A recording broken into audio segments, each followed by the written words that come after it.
All right, looks like it's 7:02. So we got quite a few people in the presentation here. So we'll go ahead and get started. Hi, Isa, you want to go ahead? Hi, everybody. Thank you for being here. We're gonna get started right now. My name is Isa Diaz. I'm an agent and broker in Raleigh, North Carolina, and I'm also represent Landrada in Mexico. It's my pleasure to be here with you guys tonight.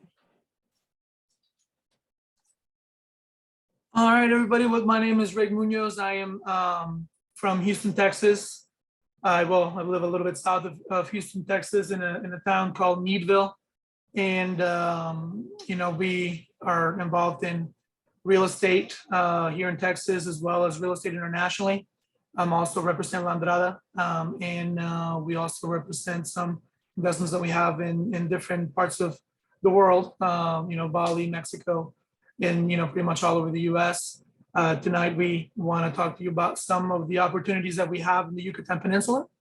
So we'll go ahead and get started. All right. And have you ever thought how your future be?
All right.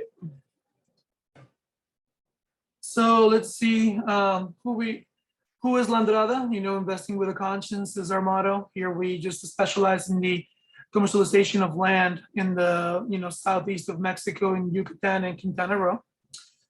We are all over the social media, also part of the statewide Hispanic Chamber of Commerce in New Jersey, and also we're part of the International Women's Network as well. So, located the headquarters that we have, we're located in Cancun, and that's where the company started, and that's where it's been branching out all over Mexico. And then as it kept growing, then we are here in the United States as well. So, a lot of us know, I don't know how many of us are investors, how many of us know about land, or, we're done anything with real estate, or we've actually have anything to do with anything that has to do with investing. Why do we invest in land? It's one of the most successful vehicles, to be able to put some money in and then just watch it grow. The Yucatan Peninsula has a lot of opportunity that we have especially now, in the time that living now. We've got all the major touristic spots that are located in the peninsula. We got a close up here in the peninsula, here on your top right. And you got all the red dots that are the major places here. And you've got Cancun. You've got, maybe you're not familiar with Holbox, but Holbox is one of the gems of the Caribbean. It's a very, very nice little island. No cars or nothing else on that. Very, very eco-friendly. They have a bioluminescence event, and it's pretty popular among the 20-something-year-olds. In your 20s, early 30s. Most people know Cozumel, Playa del Carmen, Tulum. It's becoming very, very popular, and very expensive as well. See a lot of growth in Tulum.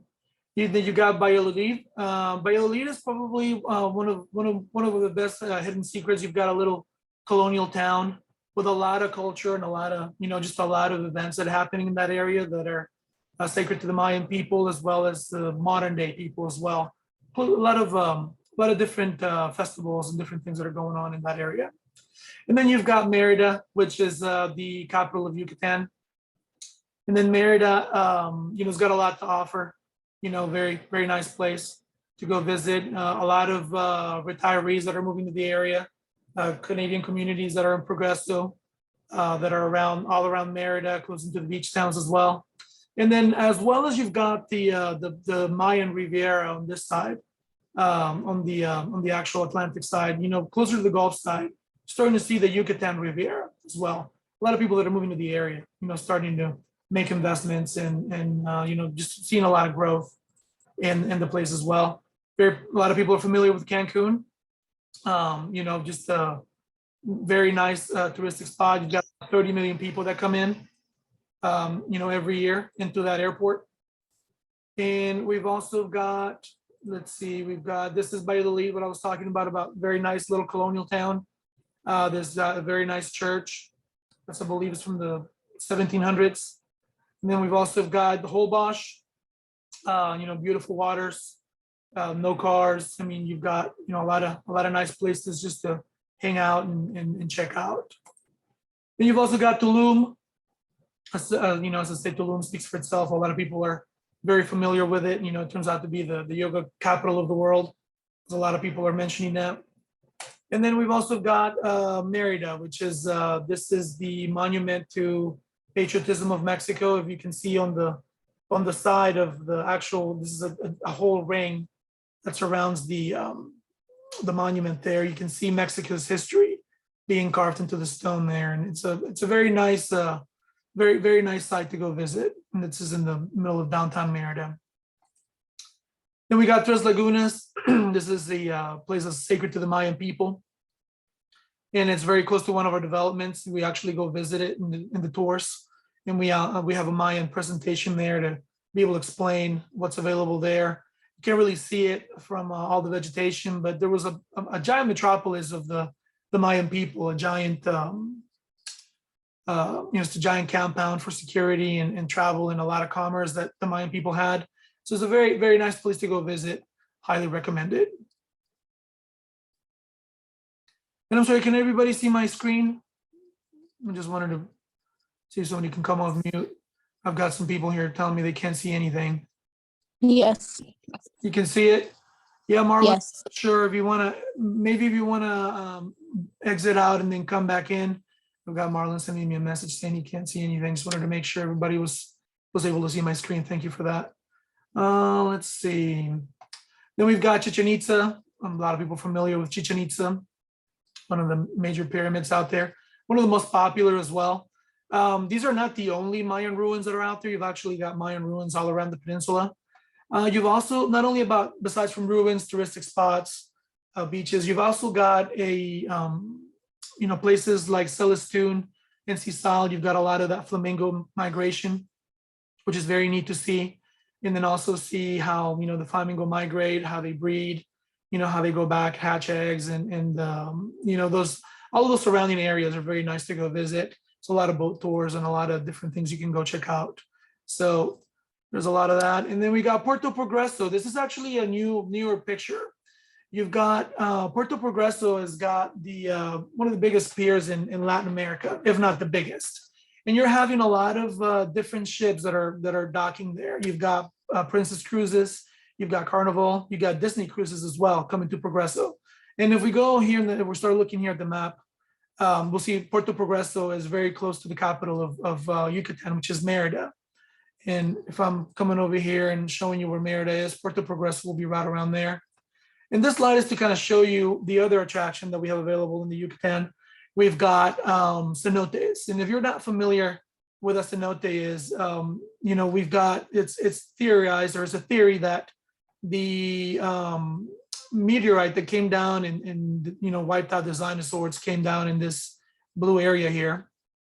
Okay, perfect. Good deal, Marlon. All right, so yeah, we've got here in the blue area with this meteorite landed. As it did, it crushed the Earth's crust, and it started making all these pinholes all over the map. Now, what are these pinholes? What do they look like? They start looking here to the picture to the right.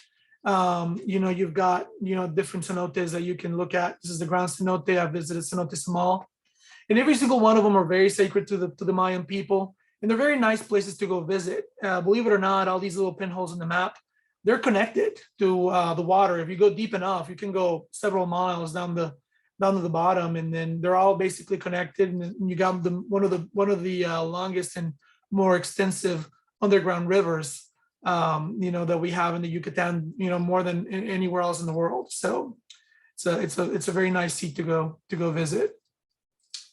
And like I said, you can probably try to go all of them, and it'll take you forever to. We got people that live in the Yucatan Peninsula for 5-6 years, and they probably haven't even seen over 100 of them. So quite a lot to see. This is another cenote that's out there. What's funny about a lot of the cenotes is that some of them are just a hole in the ground that you can see a little bit deeper. You got a very nice vegetation all the way around it. They've turned them into touristic spots. And then some of them are actually underground. Some people start digging to build a house or to build something, and they start finding a cenote underneath their house. So there's not only is it 6,000 of them, or they keep finding more every year. So that's something nice to check out. So let's see here. And then, pretty much a lot of the different activities, not to say snorkeling, scuba diving, you got Mayan culture that's around. If you want to do your traditional all-inclusive, you've got Cancun and Tulum for that. You got Mayan ruins. I mean, there's just so many things to do in the peninsula. And, everything, if you find a central location, you've got a lot of places that you can go visit and be close to all of them, And here we have just the Diary of Yucatan, the newspaper there, what they're talking about regarding the, migration. You've got, higher levels of Americans coming to move to the area. Not only Americans that are, that are basically coming to the end of their working career and want to retire somewhere. Now you're also seeing a lot of younger people that are moving to the area. This is just the article here is just talking about Americans. Americans are not the only ones moving to the area. You've got a large migration of Europeans, a lot of Danish, a lot of French, a lot of Belgian people that are moving to the area. One of the second most spoken language in the peninsula, other than Spanish, is going to be French. You got a lot of French people that are moving to the area, a lot of tours that are going on from Europe, and a lot of people that are finding that to be a very nice place to live and very economical to go live as well. So here on the other side, we've got the Cancun airport.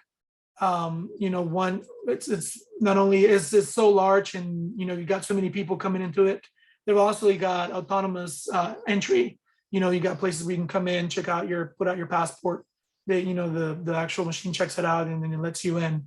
So a lot of technology that's coming to the area, and there's so many people that are coming to Cancun that you've got other airports that are being built for that reason. And we'll talk more about those here in a minute. So let me keep moving here. And then just to kind of give you an idea of the growth and how extensive it's been. Here to the right, you've got, nowadays Cancun. This is what it looked like in the 80s, just basically a sandbar, Not very many people visit it. But, it was more of a local type of deal to come visit, but nothing to what it is now. You've got, just a very, very extensive, zone for hotels. You've got a lot of different things that you can do in the bar. And this is just one part of Cancun. You've also got, the mainland outside of that hotel zone. It's got a lot to offer. So also to kind of give you an idea, you've got places here like Playa del Carmen. What did it look like back in the 80s? A little fishing town. I was actually offered free land in Playa del Carmen. I was told all I had to do was just come in, clean it, habitate it, and it was mine. This is back in like 98. And I said, well, what am I going to do with land? I was, much younger then. I'm not moving to Playa del Carmen. It's just a small little fishing town there. So now you can see what it looks like. It's just one of those main touristic metropolis there that we've got going on. A lot of different boating, kayaking, snorkeling, all kinds of different things that are going on in that area. Then, so just to kind of show you some of that growth, and then also when it comes to that growth, there's different stages of how the land, comes about and becomes available for private ownership. And Landrada here, we kind of focus on more of a pre-sale. We focus on better opportunity for pricing and also places that are in strategic locations. So one thing we do not deal with is going to be your agrarian land or farm co-op. So different names for it, but it all is the same result. And then what it's called in Mexico is ejidal or ejido. This land is actually when you purchase, quote unquote, this land, you get the rights to use it. You don't per se get the deed to it and do whatever you like to do with it. If you want to do something that's outside of the regulations of the co-op, then what you're required to do, you're required to, the co-op to approve it. If the co-op doesn't approve it, they can actually, terminate your rights for that piece of land. So there's a lot of confusion with a lot of people that, even within Mexico that say, oh yeah, this land is really cheap, I can come in and get it. And then once they sign the contract, they start getting, that piece of land. They don't have that legal security of what that land, how they come from, who owned it before, all those different things that are involved in this type of property. That Landrada does not deal with it for that reason, because it's not deeded land. Now, Landrada does deal with raw land, semi-developed, and then also, developed land that's, you got roads, amenities, and utilities ready to go at the foot of the lots, mainly residential lots for building. And then another one here, the other spectrum of the other side, Landrada does not deal with private, when it comes to private real estate or just, construction, anything that's already been built or any subdivision that's already been built as well. We don't, we only go to the land stage. We don't go past it, just to be able to keep that, keep those opportunities for pre-sale that come about, that's going to have that potential for growth. So we keep going here, just like we talked about, we've the strategies that we use is land that's in near the developments, like the development that it's going to be going on near Tulum and the Tulum airport. The development that we've got there in that area is strategically placed for people that that are going to be catered to that airport and that are going to be nearby Tulum. Also places that are nearby the Mayan train, that we'll talk more about that here in a few minutes. And then, anything that is in pre-sale stages. And also that's got 0% financing. That's the type of land that Landrada is interested in doing.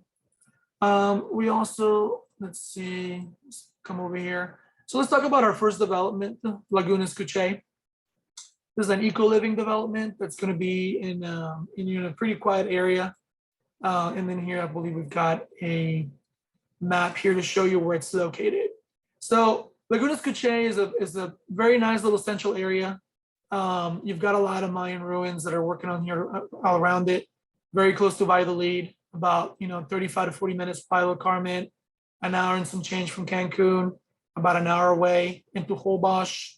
You got Playa del Carmen that's nearby. You've got Cover ruins that are here. Then you got Tulum as well. So it's a very nice location. And here, this is what we're talking about, the Mayan train. The Mayan train is actually going to be moving around, coming all the way from Campeche, coming into Merida. And then Merida is going to come to Izamal, Chichen Itza, Valladolid, Nuevo Scan, Cancun, and then it's going to work its way down the Mayan Riviera, down Puerto Morelos, Playa del Carmen, Tulum, all the way down to Bacalar. And then from Bacalar, the plans for that train is that it's going to keep going into Central America. So you're going to have, quite a lot more tourism. And why is this so important? Why is the train so important? Well, the importance of the train is that you've got 30 million people that are going to come into Cancun. You've got another 5 million people that are going to be coming to the new airport in Tulum. That's going to be just to the southwest of Tulum. About 5 million people that are going to be coming to that airport. Then you've got the airport in Merida that's going to be replaced by a much bigger airport that's going to cater to about 4 million people a year. So you're roughly going to have about 40 million people coming to the peninsula every year. And everybody that I've talked to regarding the peninsula, you talk about Cancun, you're always going to meet someone that's been to Cancun in the past 6 months, the past 2 years. And then you ask them, well, what did you do in Cancun? What exactly did you go visit? Oh, I stayed at an all-inclusive resort. And I just, I stayed at the pool and hung out at the beach, and then I came back. Okay. And then, well, did you see any cenotes? And they're like, what's that? I'm like, okay. Did you see Holbox? Did you see Puerto Morelos? Did you see anything else around the area that, like all the other touristic spots? And a lot of them will tell you, like, no, I actually just stayed in one place and I didn't really go anywhere. And then that's when I started talking about the map, talking about what's available. And what is the train going to do that? It's going to make it so where it's so easy to be able to go back and forth to all the different locations that have a lot of significance for the tourism. It's going to move those 30 million people that come in and those 5 million people that are going to be coming in. It's going to move them all around the peninsula to go visit a lot of different places, creating a lot more growth. So, if anybody remembers when the Eurorail was put in place and they connected all those lines to be able to go all over Europe. Well, you saw a lot of growth in all those different places in Europe. This is basically what's going to be happening here in the peninsula. And the rail segments of the rail are going to be operational at the end of this year. So we're going to start seeing a lot of movement from tourism. When we're doing tours, we're going to be able to ride it. We're going to be able to get to different places, and that'll be a lot. It's going to bring a lot of growth to the peninsula itself. So let's keep going here. So we got here a video for Laguna Escuche.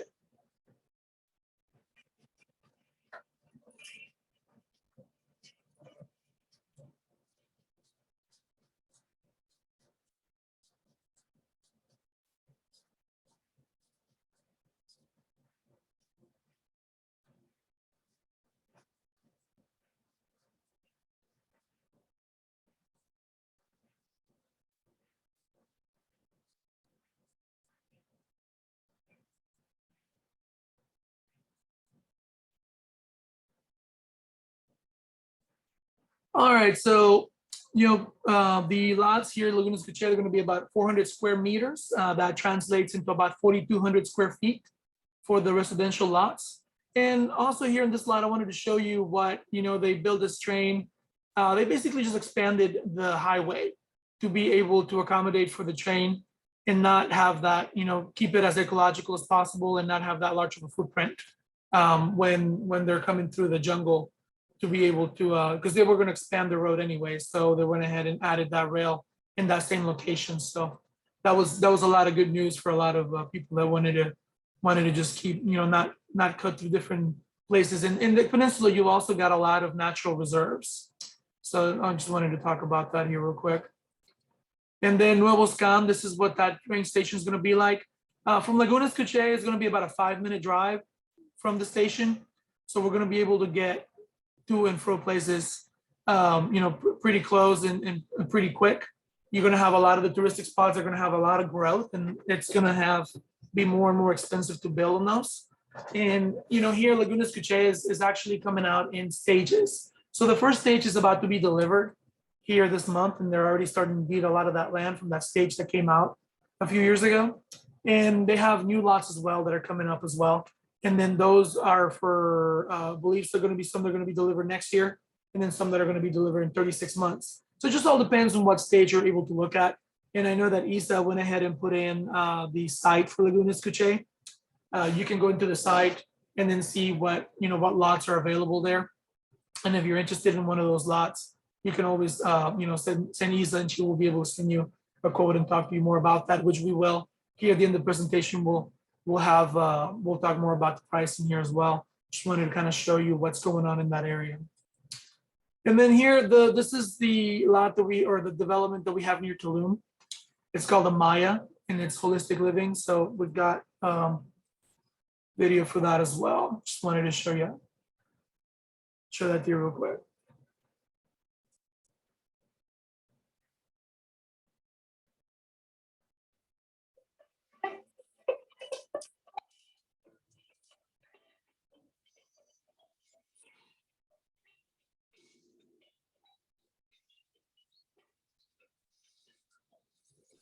We can't hear the sound, Rick.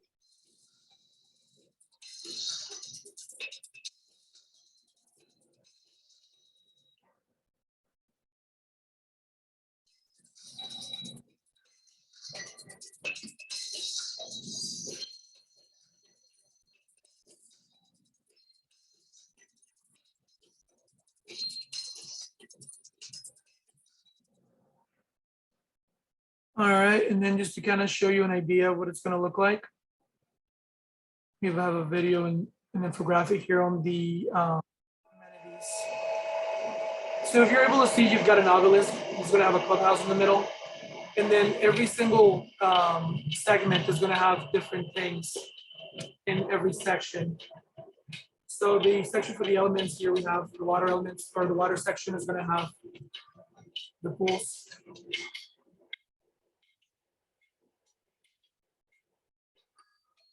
You have the earth section, it's going to have a gym, your gym,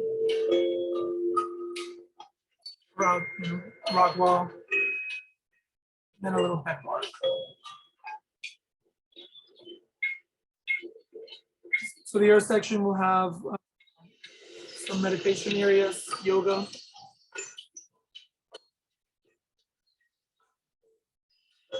And then the sun section will have a nursery, just a reading corner, grilling areas as well.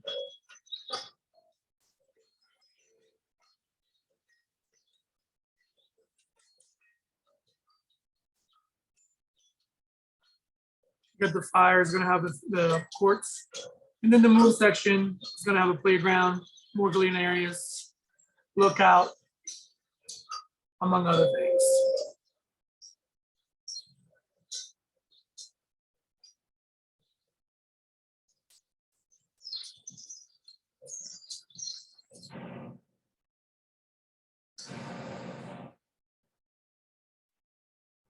All right, so just gonna show you in the map where Amaya is located. So it's right outside of Tulum, about a 30-minute drive into Tulum. Tulum Airport, you can see where it's gonna be located, right there to the southwest of Tulum. And then you got Francisco May, which is the nearest little smaller town. But this is a development that's gonna be ready in about 48 months. And it's in development stages now in pre-sale. And it's a very nice opportunity of all the different lots. There's quite a few lots that are out there. But right now they've opened 2 sections for it, and the sections are going to subsequently keep coming as the development is actually in process. So let's see here. And then just to kind of see some more news that we've got, about regarding the airport. The airport, it's supposed to be operational at the end of 2023. A lot of stuff going on. To be able to have some flights in and out of there at the end of the year. And then, you've got, like I was talking about migration, not only are you having migration that's coming from outside of the country of Mexico, but you've also got quite a lot of migration that's coming to the area for all the different projects that are located there. You've got about 6,500 employees that are moving to the area just to be able to maintain all the different projects that are going on, the Mayan train, the airports, a lot of the cenote tourism, and a lot of different things that are going on. So quite a lot of growth, locally as it is international. And then we've got about 5-10 minutes from the development, you've got Esferic, which is a museum by Azulik. If you're familiar with Tulum, you've probably seen Azulik before.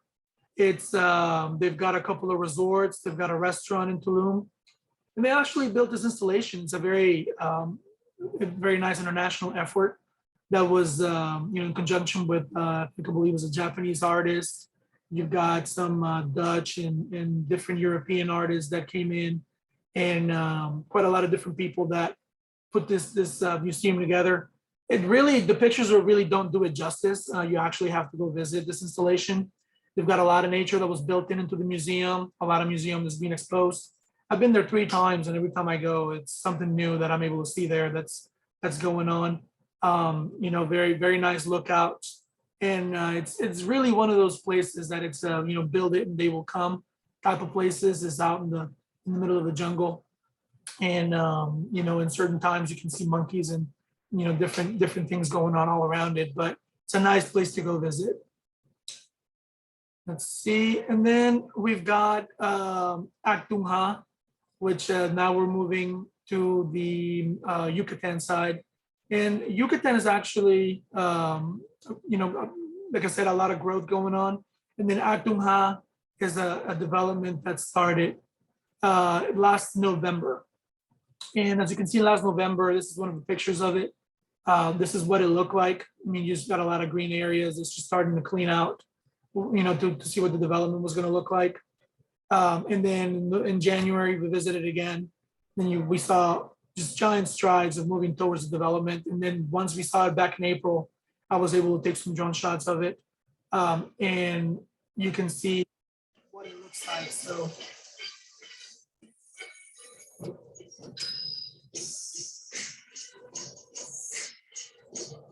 the beaches nearby.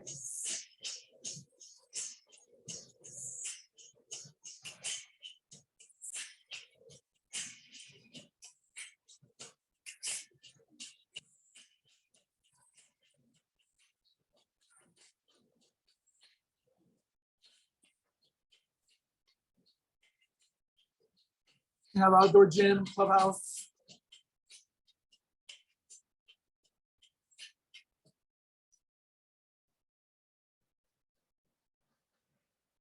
All right, so,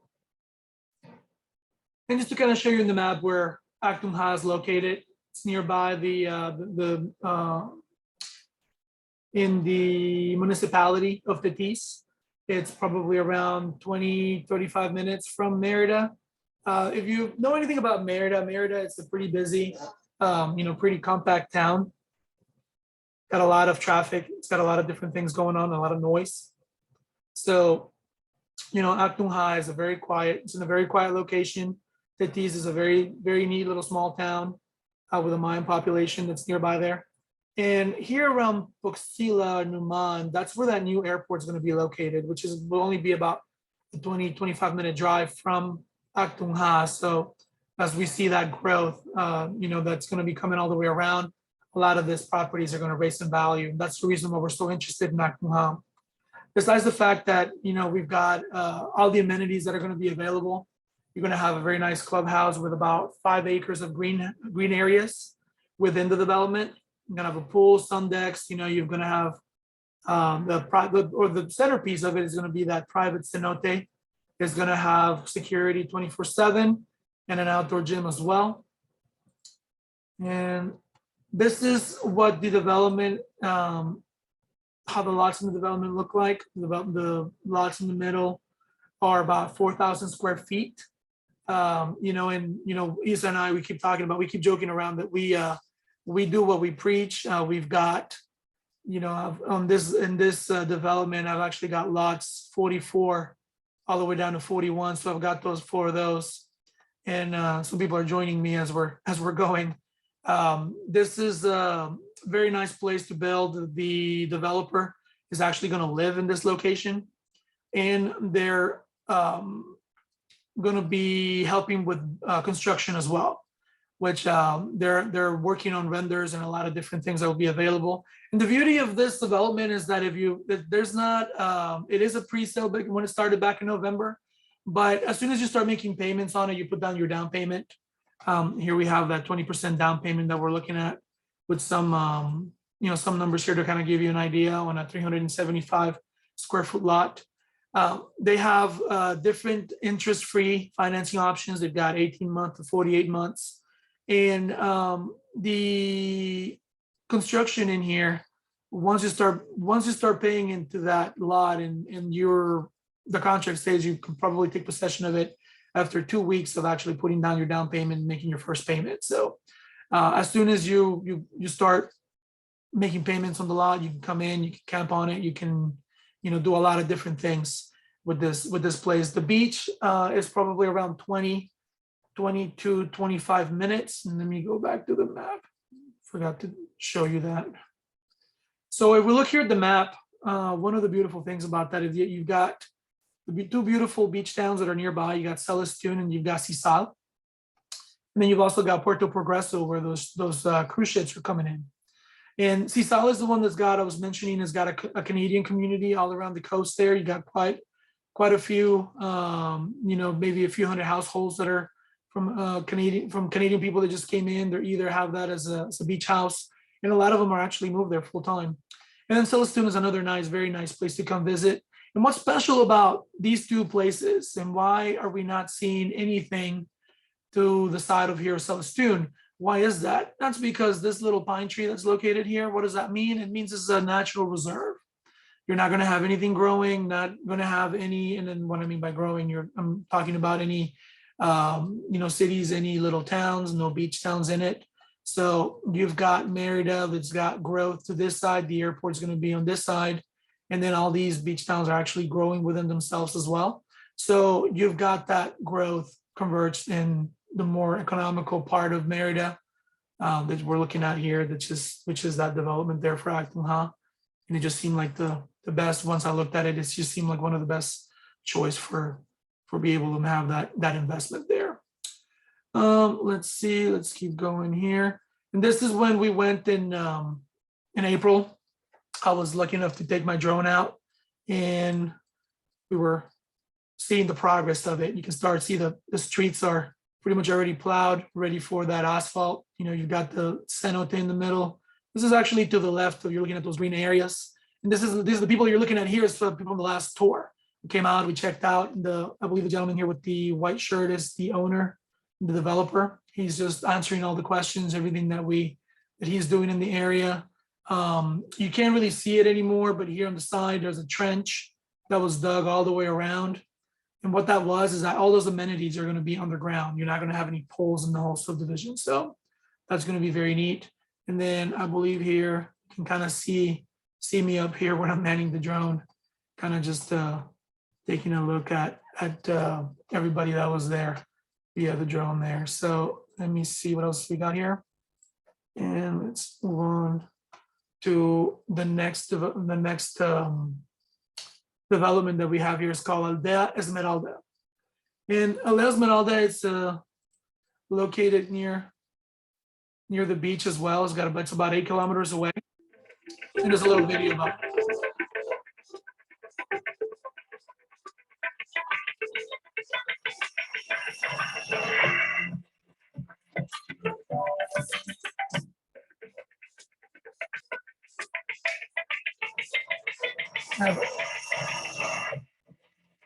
About an hour away from there, very close to the beach.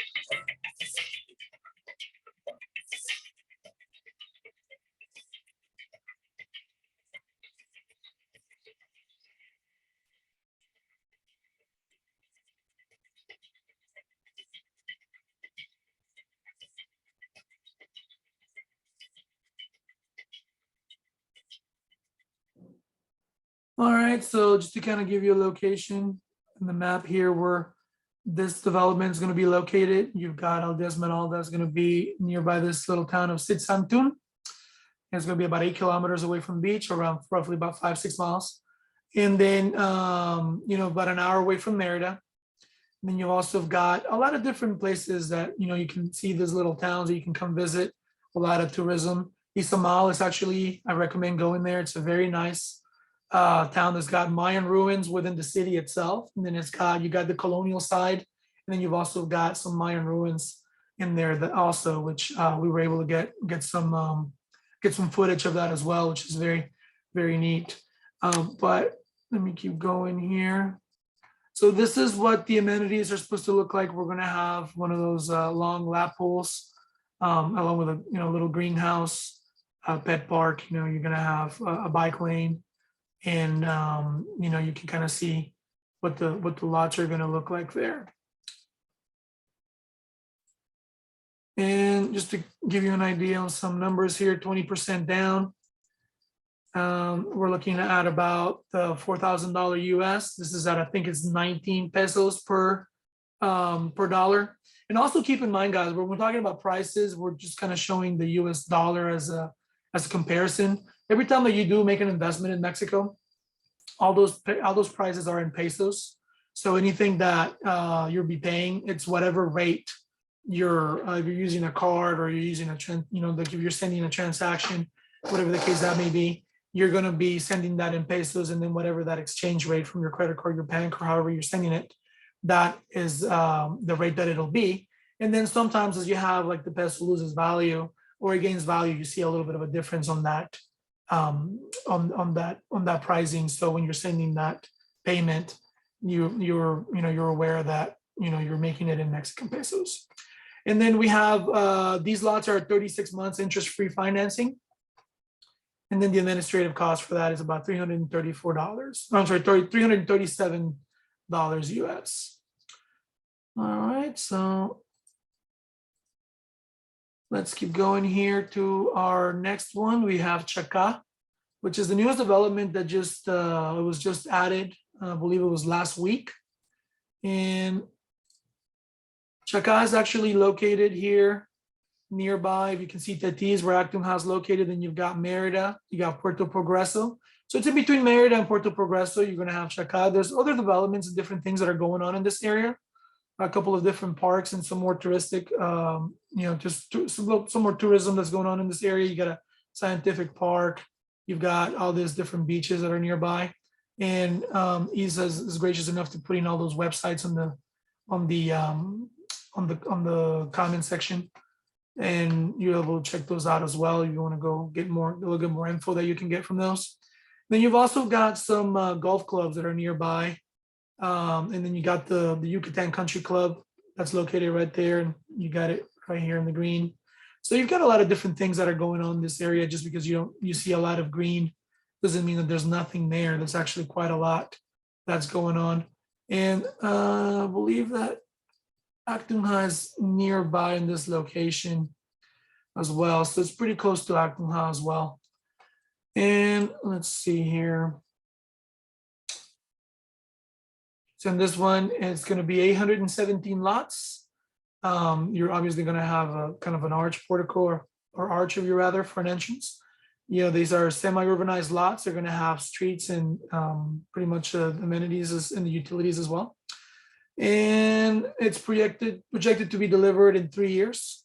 And then also this one can be immediately deeded as well. And one of the things that I wanted to talk about, all these, the Yucatan, the state of Yucatan, they have HCAT, kind of like we do here in the States.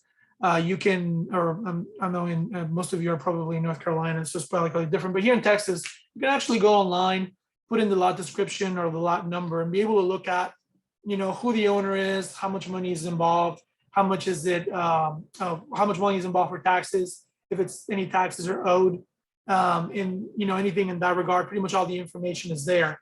So we can go in there and look at all these different lots and show you what's going on with them, and that's that information is updated weekly.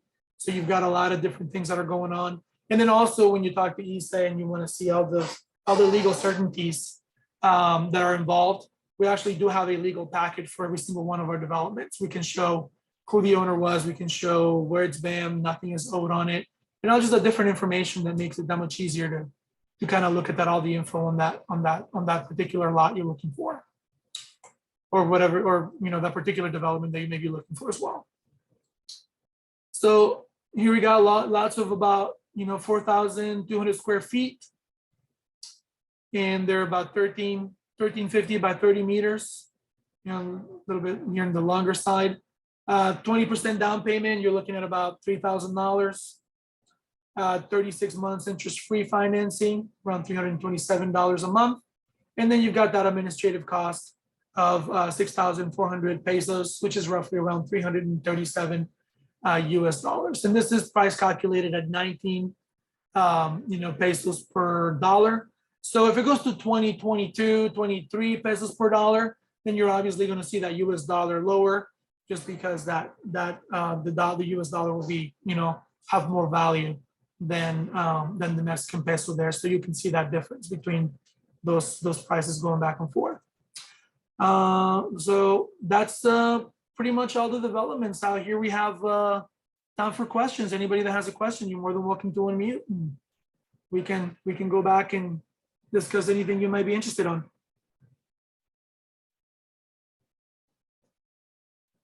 Thank you so much for the presentation, Rigo. You're very welcome. Very welcome. So if we have no questions, I'll go ahead and hand it back to Isa. And if somebody does think of a question, please, we'll still be here.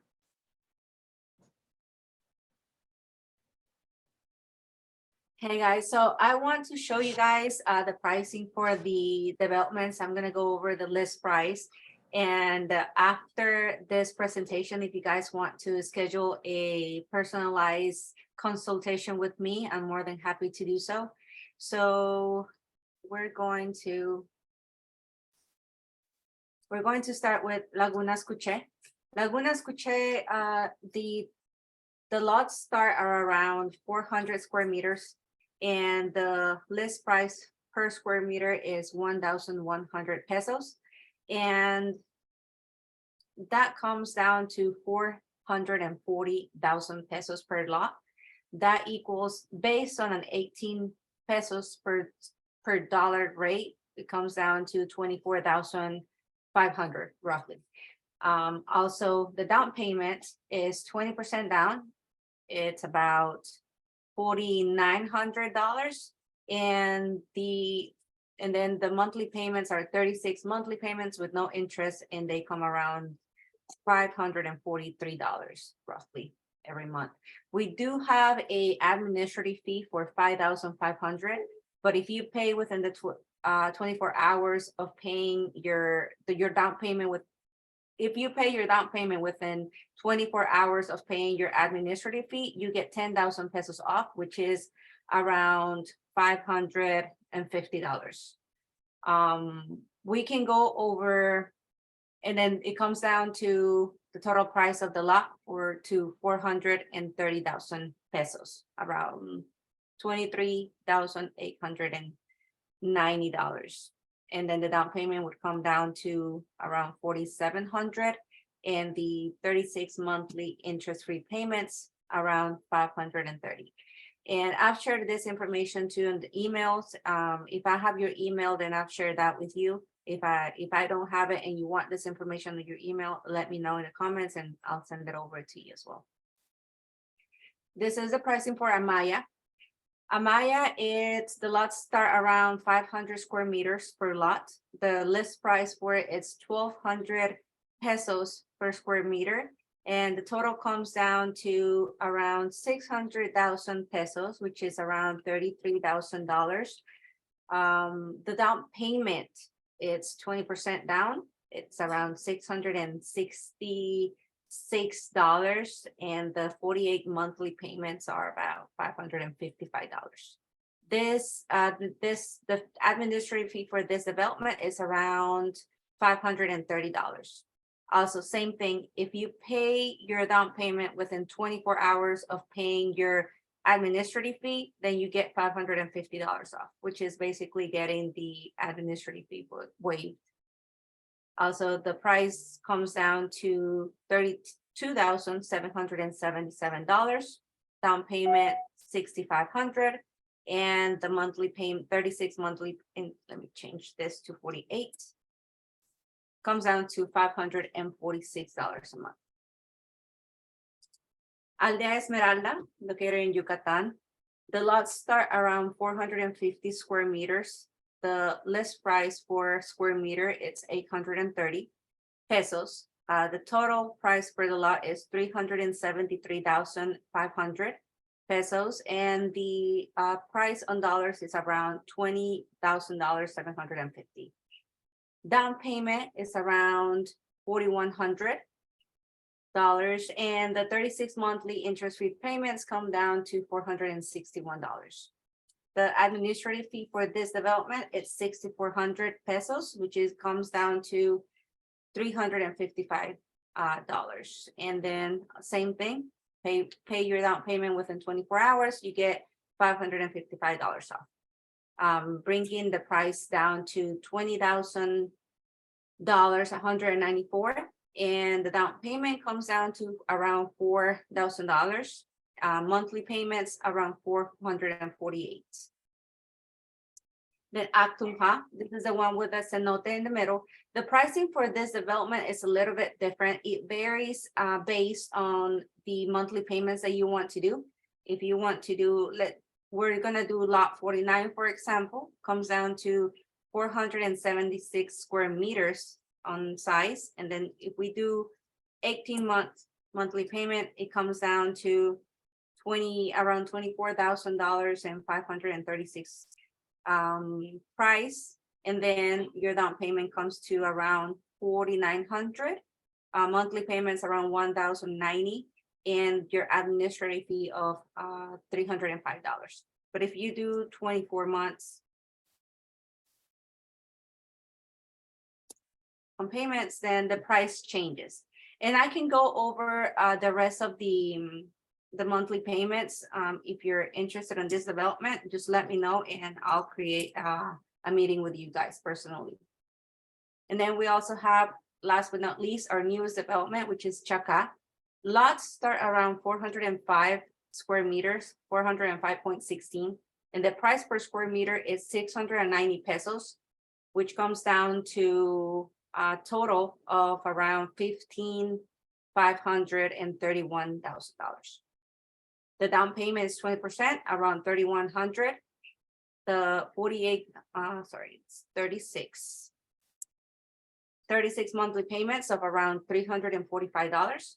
And the administrative fee on this one is 6,400 pesos, which is $355. Same thing, pay your down payment within 24 hours of paying your administrative fee, you get $555 off, and comes down to a price of around $1,500 for a lot. Down payment around $2,900 and 36 monthly payments of around $332. All right, well, if you guys have any questions, want to schedule a meeting, let me know. I'm more than happy. I can probably get to 1 or 2 people tonight if you have the time. If not, then we can schedule something for tomorrow or during the week, whenever it's convenient for you guys. Do you guys have any questions as of now? Nisa, we do have some in the chat here. We've got some people that are requesting for that, for the information to be emailed to them. So we got quite a few emails. So I'm gonna save them for you, and I'll get them sent out to you so we can send them some info out. Oh, okay, perfect. I only see one message, and I'll get to you, Marlon. Hey, I have a question. Yes. Hi, when you developing your property on these lands, is there a certain layout or blueprint that you have to go by when you purchase the property? Is there a certain design of housing that's necessary that you have to follow guidelines for? So we haven't created, so all of these developments are gonna have an HOA. We haven't gotten to that point except to in Actunja, which is, you got a place there, right, Rick? Yeah, we've got, so in the different developments, they do have different restrictions on what to do. But when it comes to the design and what you want to build out there, there's really no limit. There's no limitation on any of that. It says basically everything you have there are custom homes, and you can definitely build whatever you want to build. There will be some available for some construction companies available. And some of them will be also, like if you want to bring your own construction company, you can do that as well. So they'll also, with all the developments, we're also in the process of getting different, renders for different things that could be available with a construction company already. But as long as you stay within that, the requirements of that subdivision, then you'll be in good shape. One of the examples I can have for you would be like in Laguna Escuche. Because it's an eco-living, they don't want you, and this is not very common with Americans. With Americans, you've got, you build a house and then you're gonna have a yard in the front, you're gonna have a yard in the back, maybe a yard to the side. And then the more yard that you have, you're away from your neighbor, the best. In Mexico, what they tend to do is that they tend to just kind of get that lot and they just keep building to it and building, adding to it. And the next thing you know is that you've got the entire constructions on the entire lot itself. And then that's one of the restrictions they have. Like, do the construction to be about 60% of the lot. They want you to keep a yard in the front, a yard in the back, and then that kind of deal there. And it also is very common in a lot of these areas to do several levels. Like you can do first level for your living room, kitchen, maybe the master bedroom. Then you've got the second level with bedrooms, a game room. And then you also, the third level, it doesn't have to be kind of like what we're used to seeing when we're looking at a roof that's got shingles on it.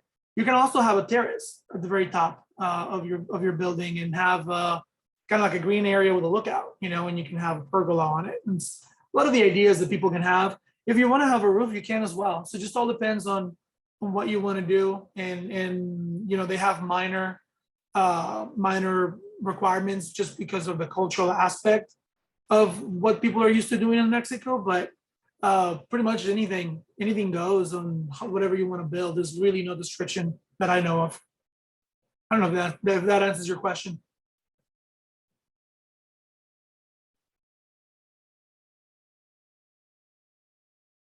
Yes, thank you. All right, perfect. Thank you. Okay, also I want to mention to everybody that everybody in this group is going to get special pricing. So please mention to me if you reach out later on that you were in this Zoom meeting. If you haven't sent your email yet, I would be just know that this group only is going to get special pricing thanks to the person that invited you. Yes, Fertila. Sorry if I'm mispronouncing your name. No, that's okay. I just had a question, like, are any of the properties, because like, in like some areas, like, we were out of the country a few months ago and we passed by, the area was beautiful, but then it was like a dump, like everybody was like dumping the trash, and it was like typical for like locals. Like, are any of the areas like that? And are there like any environmental concerns for like any of the areas that you guys have land plots for? Not that I know of.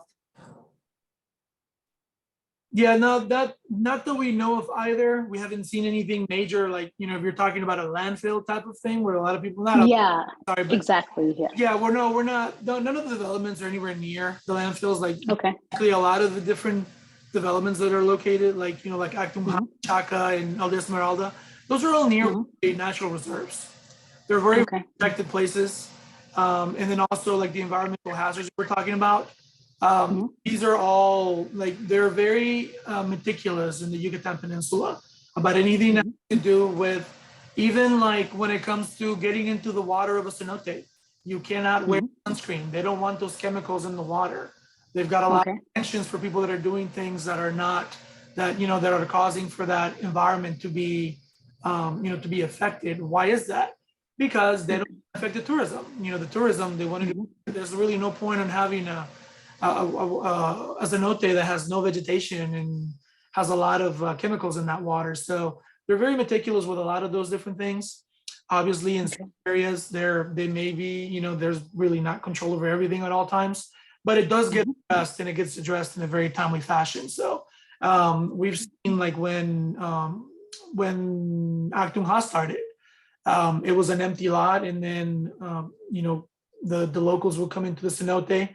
So you've got a lot of like different, just littering from just people visiting the cenote, and it was actually handled right away. And it wasn't like major, like landfill type, but a lot of that stuff was addressed with the municipality, and a lot of that was taken care of. So everywhere where we're seeing the developments, the developers are actively involved in making sure that, like the access to the development is done a certain way, that it's clean, that, you've got everything taken care of. And I do see what you're saying, though. You go to different places in Mexico, and you go to different places that are not a touristic area or not of any importance. And then you'll see a lot of that in a popular area. Not exactly sure where did you say you went? Oh, I was in Honduras for like about last month. I was there for like about a month. Oh, And okay. the area, it was beautiful, but like maybe like a few miles away, it was just like a landfill, and it was like typical, but you could still smell it, like a few miles, Yeah. Honduras is a completely different country. There in Mexico, you've got, like I said, there's a lot of, there's actually in the news, they were talking about how a lot of different people that were there, that were in like the major resorts. Xcaret is a major resort that's out there. They're actually being sanctioned for just some of the things they changed in the cenote without the Office of Tourism's approval. So you've got a lot of different things that you've got major migration into the area. You've got a lot of tourism. So the government is very active on taking care of a lot of issues like that, and anything that gets pointed out, it gets, like I said, it's done in a very timely fashion. Yeah, and And also we're actively working on these projects. They're all in pre-sale, so we're working on getting the roads ready, getting the amenities ready. So I'm sure, like, if they see anything out of the ordinary going on, they're gonna say something, because it's in everybody's best interest to keep this a clean Exactly. and safe place. And Mhm. also, we do tours about every 2 months, and we take investors that are either investing in the area or looking to invest in the area, and we tour all this, all developments, and see their progress on the amenities, and also check out the attractions that are nearby the developments, just to show everybody the potential that each development has. And yeah, so if you're interested, we have a tour coming up in June. We still have 2 Okay. spots available. So if you're interested, let me know. Also, Okay. if you can't make it to this one, I know it's kind of like a short notice. We're going to have another one. We haven't decided on the date yet, but we're thinking maybe between August and October, somewhere in between there. Okay, that sounds good. And just one more question. Like, what about like the drains? Like, like the drainage, because like, does it like pool, or do you guys have good drainage, or you guys don't know yet? Or does it stay like really wet, like when you guys have rain? Or does it saturate, or is the land very saturated? So rain wise, there's actually, you don't have crazy amounts of rainfall in the peninsula, especially around developments. You do have, like, it's moderate, but all the development coming in with like a ditch system to be able to get that Okay. out. So it's not going to be something that is going to be a concern. Flooding is Okay. a concern in the peninsula.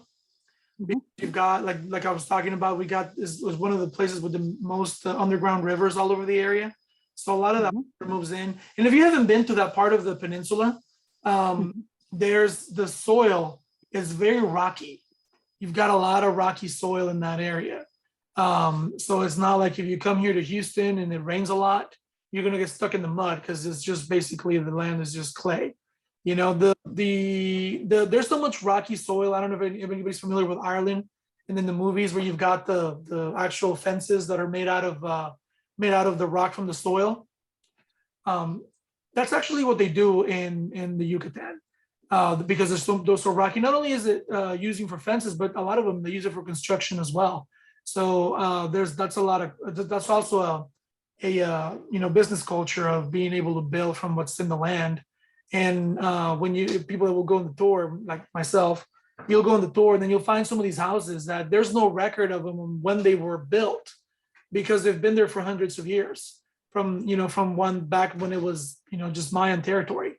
So, and a lot of that because of using those same resources that are within the land. I mean, those houses are still standing and people still live in them. So it's pretty nice to see that. So and again, from the flooding aspect, there's a lot of you've got a lot of rice in the land there. So anything that goes out, will eventually make it to a river or a stream, and then we'll go out to the ocean. But they don't have crazy amounts of rainfall out there. Okay. All right. I really appreciate it. Thank you. Thank you. Oh, thank you. That's a perfectly good question. Oh, and I'm sorry. And then also talking about sewage, because they have one of the most underground rivers in the entire world. A lot of it is being handled by like a special type of septic tank. So that's very, very economical to handle, and you may get water coming from the municipality, but a lot of different places you'll have what they call a biodigester. So that would be the sewage situation there. Yeah, and I can share more information to your emails about the biodigester as well. Okay, that's great. I really appreciate you guys answering my questions. Thank you. No, great questions. Thank you so much. You're welcome.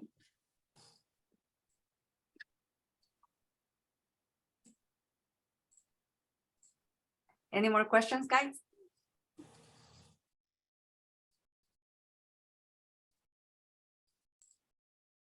I have a question. Yes.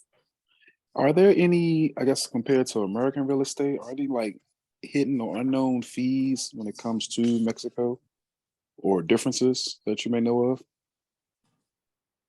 So Go ahead, there is a tax. It's called fideicomiso. It's for foreign investors. But what we recommend on doing is creating a Mexican entity like an LLC. And that way you take care of that way. And we Okay. can recommend a lawyer for you to do that, or you can also get your own. Okay. Okay. Yeah, and then also like in just to kind of give you an idea of what the taxes are and what the HOA is compared to, a lot of us Americans, we're used to, having a large tax, like here in Texas where I live, you've got the municipality tax, you got a water tax, you got a school tax, you got all kinds of different things. Well, Mexico doesn't work that way. Mexico, they collect a lot of their taxes are collected via sales tax, which is much higher there than we have here in the States. However, it's still, the goods are still cheaper, believe it or not. The inflation there is different because of the supply and demand that's there. And then also you've got the business tax that they've got there as well. That's mainly where the Mexican government collects a lot of their taxes. So to kind of give you a comparison though, like if you're looking at building, let's say a house in Actunja, like what we're planning to do here at the end of November, you're looking at an 1,800 square foot home, 3-bedroom, 3.5 bath, with a terrace at the top, and about after it's all paid, said and done, after the mortgage, the cost that you'll have there will be about $1,000 a year. But what does $1,000 a year cover? Now it covers HOA, it covers taxes, which are very minimal in that area. It's going to cover trash, water, and then also that maintenance for that biodigester or that septic tank. So that's why a lot of people are looking to move into that area. Those taxes are supremely low. And the cost of living there is really low as well. I mean, not this last time that I went, but the one before, I took 8 people with me, and then we will go out to a very nice restaurant. And then maybe for 8 people eating, a very nice meal, we're probably looking at about $150, $160 that we spend for 8 people. I can't find a place here in the States where I can do that. And then, also like, if you want the land as well, a lot of those costs will be minimal. If you just want to hold the land as well, and then just kind of sit on it and watch that growth, there's very, very low cost on that as well. And then she was talking about a fideicomiso, or just doing a kind of like the equivalent of an LLC for a foreigner. Those are pretty economical too. There's nothing crazy like what we do here in the States. I talk to people about, we'll start an LLC. Some people start throwing names around, like prices around of $1,000, $600. Well, that's really not the case. Over there you can do a fideicomiso, or you can do a LLC, which is called it's an anonymous association of variable capital, is what the literal translation of it is. And you're probably looking at about in between $300 to $500. It's not, and it's just a one-time fee. And then you'll also have a notary that can handle that as well, and then file your returns there as well. And it's pretty all economical. It's very one of the things we question all the time, my wife and I, is like, how come I can feed a family there and be there for 3 weeks and spend going out to nice restaurants, and I still spend maybe 30% less than when I come here and go to the grocery store here where I live in Texas to feed my 15 and my 13-year-old. So those are the kinds of things that even though the sales tax is here in Texas about 8.25%. So it's roughly a 8.25%. Well, in Mexico is about 16, but it's still much cheaper to do that. So those are the things that we wonder, and we'll eventually end up retiring there. So that's the whole point of being involved in construction and doing all that. So, and again, I'm talking, so I'm sorry. Go ahead, Isa. I'm sorry. All right. I hope that answered your question. Yes, it did. I got one more, if I may. Please. Is there a timeline on when you need to develop the property, or can you leave it vacant, say if it's 5 years? Is that an issue, or no? No issue at all. You can sit on the as long as you need to. Yeah. Also, we also have if there's a way to, let's say you haven't finished paying it and you want to transfer it to someone and then pull the equity out of it that way, you can do that as well.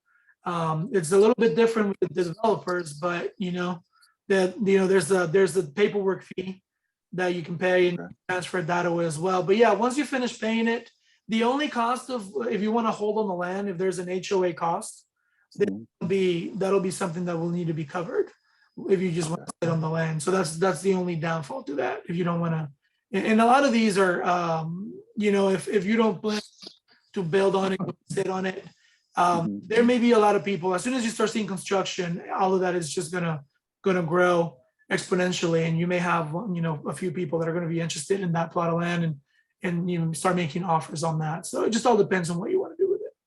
Okay. Okay. Yep. All right. Thank you. No problem. No problem. Great questions though. Thank you. Thank you. Hey, Marlon, you have a question? Hey, this is Deron. I Yes, got a sir. question. Oh, hey, Yeah, I have a Ron. question. Yeah, I have a question. Go ahead. I wanted to know if you could purchase it, these properties in your LLC or a business, but I'm not quite sure if you already answered that for the last person. I missed that part.